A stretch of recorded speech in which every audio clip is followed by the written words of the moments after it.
A new animated short created by two Seattle area filmmakers is challenging us to think deeper about what it's like to be a person who is disabled. It's called View from the Floor, and it's a story about an experience of a woman who has no legs and ends up on a TV talk show.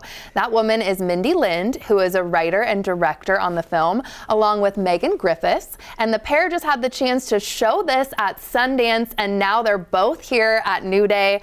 Welcome, welcome to you both, and congrats on that. Thank you. Yes. So first off, since we are a talk show, we did want to discuss, Mindie, we just hated what happened to you at the Maury show. So if you wouldn't mind kind of talking about this moment in the film and your experience. Yeah, so this short is actually a pull from a longer piece, our longer feature by the same name.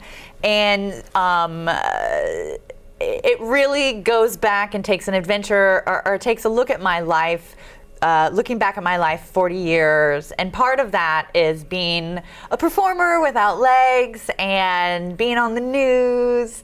And so this particular story that we're telling with the Maury show, you know, it really sets up this idea that no matter what I went there for, which is like, I'm gonna sing, I'm gonna be a star, it really turned into this framework that folks have, like that they want to showcase disability in a very specific way.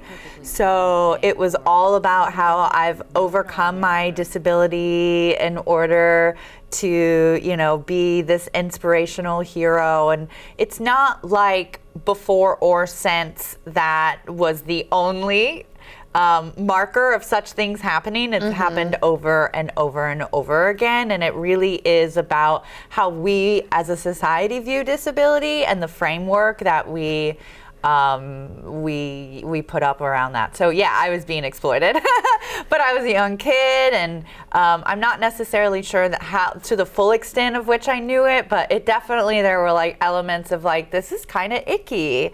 And I've had those sort of throughout my life. And in addition, I think the interesting thing that the movie does discuss as well is like, when you're being exploited, it also feels like this very specific kind of imposter syndrome. Like they think I'm really amazing for doing not much.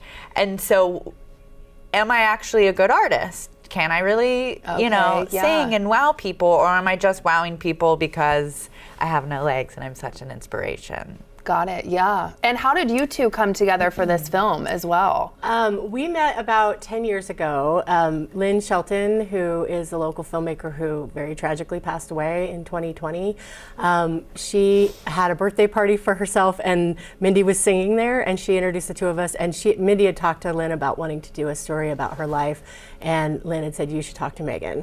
And so she thought I might be a good collaborator on it, and she was right. And we've been working together on various versions of it ever since. And the animated version, really for about 2 years, we sort of came into that idea of how much that could open up this story and allow us to show the full arc of Mindie's life for the feature. And then we recorded a lot of audio where Mindie was incredibly raw and vulnerable about her story, and edited that down to a feature, and then pulled 5 minutes of that for this short. Yeah, and so I wanted to talk about that choice, you know, like you touched on with the animation aspect of it, and then just the longer version you mentioned as well. So, like I said, the full-length feature really does look, it's me looking back at 40 years of ableism, my own internalized ableism, as well as projected ableism onto me, basically starting my life with this huge point to prove to everybody that I am different and disability is not what you think it is. And now I'm older and I'm like, you know what? Like, disability still isn't what you think it is, but I don't really have anything to prove to anybody about it.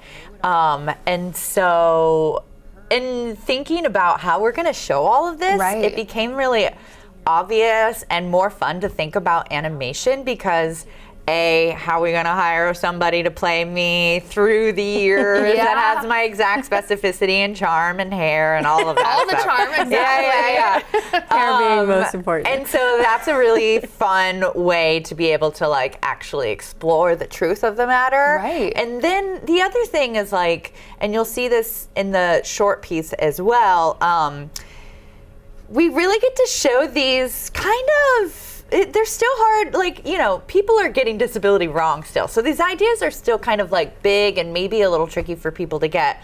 But like, you can show what it feels like to be exploited in a very magical kind of way with animation, in the same way that you can't do with live action. So anybody who is looking on to me or interviewing me, and all the news crews that showed up every time I was in the marching band or, you know, was in the ballet, like all of those people are depicted in the film as having one big eyeball, or their entire body is a microphone. Instead of just being a person, they turn into this like marker of exploitation. So some of that magical realism stuff just became like so fun. Perfect. Yeah. Thank you so much for being here, you guys. We really appreciate it, and congrats again on Sundance. Thank you.